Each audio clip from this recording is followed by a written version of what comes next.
Saudações a todos, então. Voltamos com o curso de transfusão de hemocomponentes no âmbito da rede pública do DF. Estamos no módulo 3, indicação de transfusão de plasma fresco congelado, concentrado de plaquetas e crio precipitado. Nós estamos ainda com a indicação de crio precipitado, mas agora vamos partir para alguns casos clínicos, né? Marcelo Jorge é o meu nome, eu sou médico hematologista, estou hoje na unidade técnica da Fundação Hemocentro de Brasília. Então, a gente começa, então, com o primeiro caso. É um paciente, então, de 45 anos, vítima de lesão abdominal por arma branca. Uma facada, algo do tipo. Um paciente, então, com dor abdominal intensa e sangramento visível, né? Um paciente que chega a gente vendo que está tendo escape de sangue. E o tempo de apresentação foi muito rápido. O paciente chegou com 15 minutos aí, né, após a lesão. Então, tempo realmente rápido. Não deu tempo de fazer absolutamente nada para esse paciente, só levar para o hospital. O paciente, então, que tem uma dor intensa no abdômen, tem uma taquicardia, uma hipotensão, tem uma pele fria, úmida, perfusão periférica, inclusive reduzida. Então, devido ao tempo e da forma como o paciente chega, a gente vê que é um paciente grave, né? É um paciente que, muito grave, mas que já chegou, já colhendo o exame, e a gente já está vendo o resultado. E que a gente tem uma hemoglobina de 8, quer dizer, um paciente que está perdendo sangue muito, muito rápido, né? A gente tem também, novamente, quase a metade do que a gente esperaria para esse paciente. Tem uma plaqueta com parâmetros considerados normais. Ele tem, novamente, um tempo de protrombina alargado, tem também um tempo de tromboplastina proporcionalmente até mais alargado do que o tempo de protrombina. Tem fibrinogênio de 90 miligramas por decilitro, quer dizer, bem abaixo. Né? A gente não sabe muito bem o histórico do paciente e tal, mas o fato é que esse paciente veio com fibrinogênio bem baixo, né? E um lactato também, que a gente já vê que está alto também, né? Bom, esse paciente, enquanto estava se dando a primeira, vamos dizer assim, olhada nesse paciente, já está correndo também um tromboelastograma, que mostra, então, um tempo R, né, que é um tempo de reação mais prolongado, que sugere, então, uma deficiência múltipla de coagulação.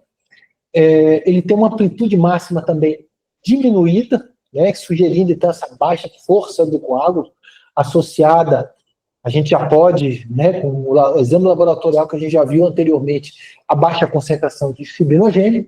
A gente tem também aquele tempo K, né, que é o tempo de cinética ali prolongado, que também indica uma formação lenta no coágulo, e tem aquele tempo ali de lise do coágulo de 30 minutos, aparentemente sem sinal de hiperfibrinose. Isso aí, obviamente, o paciente já foi abordado de alguma outra, porque 30 minutos não deu para esperar, não. Então, o paciente já foi abordado, mas a gente continuou correndo. Então, o elastograma a gente já viu ali, né?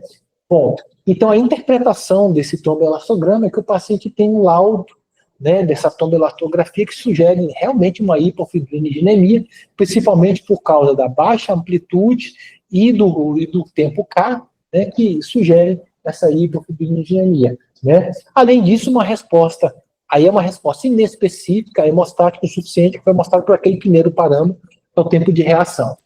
Bom, o que a gente está sugerindo, então? Que esse paciente ele precisa ter uma reposição volêmica inicial bastante agressiva, como a gente estava comentando, paciente que já chegou também mostrando sinais de choque muito precocemente, a administração de cristalóide, visando a estabilização, né, hemodinâmica desse paciente, pressão, essas coisas. Transfusão de sangue e hemocomponentes. Bom, esse paciente muito provavelmente entra, inclusive, em um protocolo de transfusão maciça, mas que precisa de uma transfusão de concentrado de hemácia, isso aí também a gente não tem muita dúvida, mas é um paciente que, pelo que a gente está vendo ali, entraria sem protocolo de transfusão maciça, e como a gente já tem de uma maneira muito precoce uma transfusão uma hipofibrinogênemia, a transfusão de crio precipitado também, visando até se minimizar essa transfusão maciça desse paciente. Eventualmente esse paciente consegue ele não está precisando de plaquetas, mas num primeiro momento de concentrado de hemácia e de plasma, eu acho que esse paciente se beneficiaria sim. Mas, eventualmente, com a transfusão de crio, a gente pode minimizar essa necessidade, principalmente de transfusão de plasma, tá? E, obviamente, é um paciente grave, precisa de monitoramento contínuo, né, um monitoramento contínuo e rigoroso, né, dos sinais vitais, né, e dos exames de coagulação, principalmente, para avaliar, inclusive, a resposta à terapia que a gente está colocando aqui. Bom, então, o indicativo para o crio precipitado, antes do elastograma, seria até o próprio parâmetro de fibrinogênio, que já estaria num parâmetro que a gente já considera crítico, para que haja feita essa correção. E tem também, né, o papel do tromboelastograma nesse caso, em que você, mesmo instituindo, você pode já correr um tromboelastograma para ver se, inclusive, os volumes do que foi feito em termos de coagulação estão sendo realmente eficientes, isso em tempo real, né? Uma vez que o próprio crio precipitado, como a gente já viu, é algo que corre rapidamente, né? E aí a importância da reavaliação, eventualmente até o monitoramento do tromboelastograma, porque a gente não sabe também, vamos dizer assim, a extensão do trauma desse paciente. A gente não sabe quanto tempo que esse paciente vai ficar em centro cirúrgico, né? Então, assim, nessas circunstâncias, esse monitoramento contínuo acaba sendo importante para o paciente, né? E de parâmetros laboratoriais, não só de coagulação, mas de outros parâmetros laboratoriais, né? Para a gente justamente fazer esses ajustes mais finos, também do ponto de vista de coagulação. Bom, vamos agora para o caso clínico número 2, então, né? Esse caso clínico é uma mulher de 65 anos, ela está internada, então, com uma cirurgia ortopédica de grande porte, né? Então, seria uma internação meio que, vamos colocar assim, eletiva, né? Não estou vendo nada que sugira que seja uma emergência. Ela tem algumas coisas na história clínica, né? Que é uma doença hepática crônica. Então, a gente já tem que ficar atento a isso. E ela já refere, né? Que essa tendência a ter quimoses e hematomas espontâneos. Ela fala, fica toda roxa, tal, sabe explicar muito bem por quê. Bom, em termos de sinais clínicos, né, a gente vê que, ao ser puncionada, a gente já nota que essa paciente tem um sangramento fácil, inclusive sítio de punção, né, aquele paciente que fica babando, né, aquele sítio de punção, aquele sangramentozinho, e fica vergando aquele sanguezinho, né, e tem um aumento também de volume abdominal, mais estigmas e hepatopatia crônica. Então, é uma paciente que ela tem uma doença hepática crônica, através desse exame físico, a gente já consegue dizer que é até importante, tá? Então, assim, qual que seria, então, a relevância disso, né?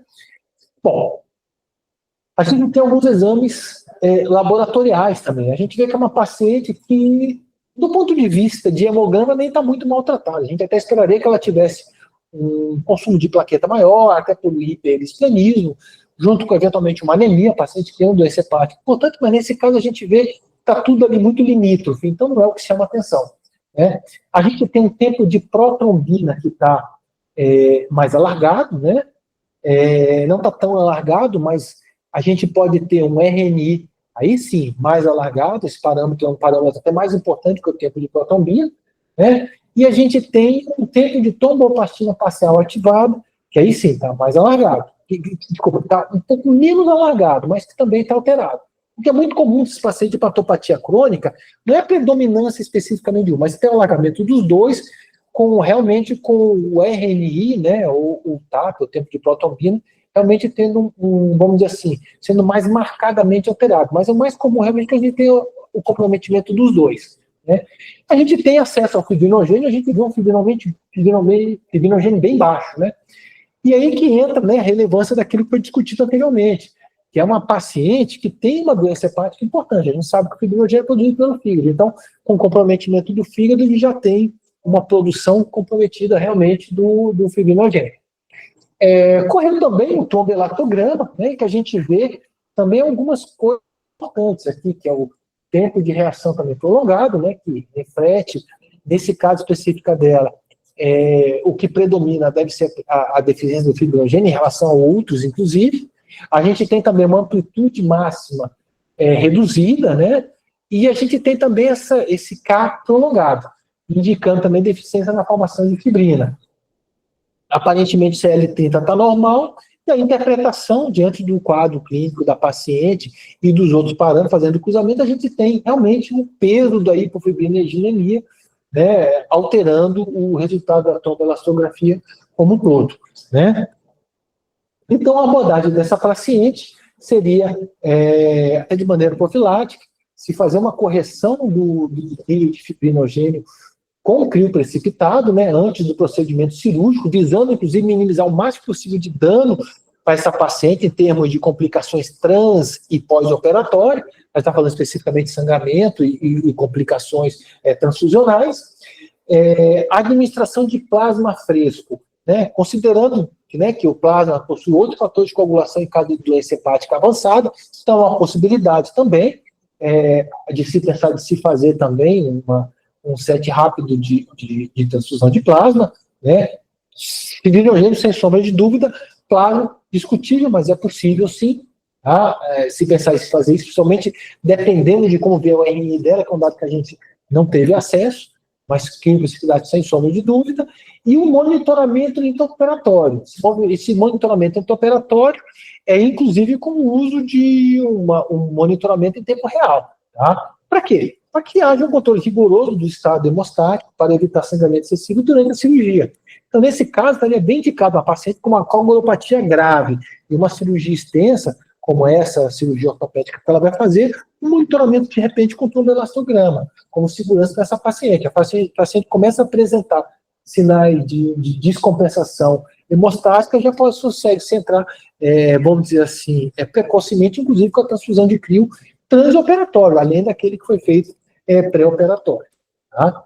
Então, o objetivo, então, para essa paciente seria manter esses níveis de fibrinogênio em níveis razoáveis, né, em torno de acima de 150 miligramas por decilitro, visando reduzir.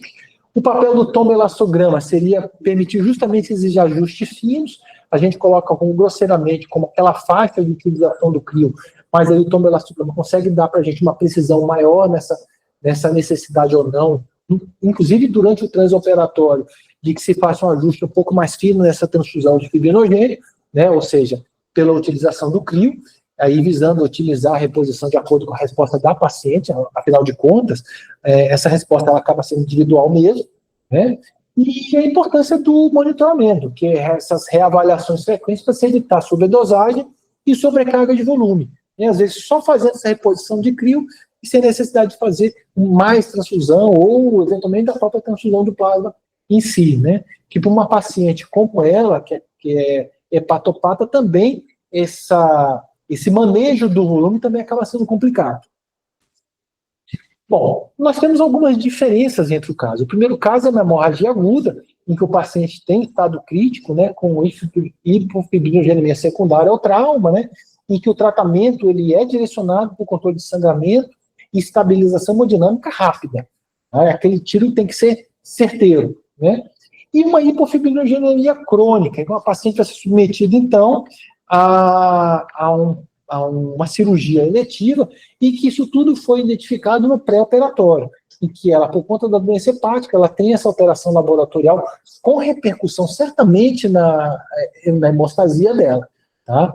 Então, esse manejo preventivo com crio precipitado, diferentemente do que foi usado no primeiro caso, mas que não possa ser utilizado nesse segundo caso também, de uma maneira menos intempestiva, sem sombra de dúvida, mas que também a gente pode ser que não tenha como abrir mão disso já dentro de um transoperatório crio precipitado, mas precisasse usando de uma maneira preventiva no pré-operatório, já se reduz até a necessidade de se usar outras coisas, né? Isso tudo, evidentemente, minimizando o risco de sangramento durante o trauma ou pós o trauma cirúrgico, tá?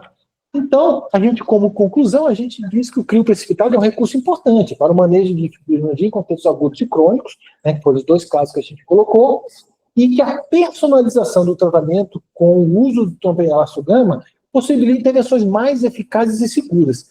É a grande importância do tromboelastograma. É se usar o mínimo daquilo que se tem, para que se tenha o máximo de efetividade, sem trazer mais riscos ao paciente, de eventualmente uma transfusão de maior volume, essas coisas todas que nem todo paciente tem condições de de receber esses volumes, né? E a abordagem diferenciada para cada tipo de caso, ela reforça justamente a importância do diagnóstico e da intervenção precoce para eficaz, para o controle eficaz do sangramento. Isso que a gente está falando aqui também é PBM.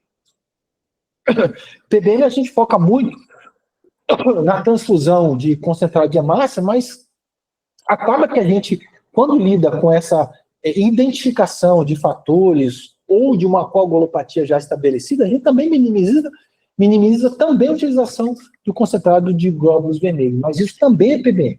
Essa identificação precoce também faz parte do PBM. Joia? Então, gente, é isso. Espero que tenha ajudado. E a gente, então, finaliza aqui a apresentação dos casos clínicos relacionados à transfusão de crio precipitado. Gente, muito obrigado. Até mais.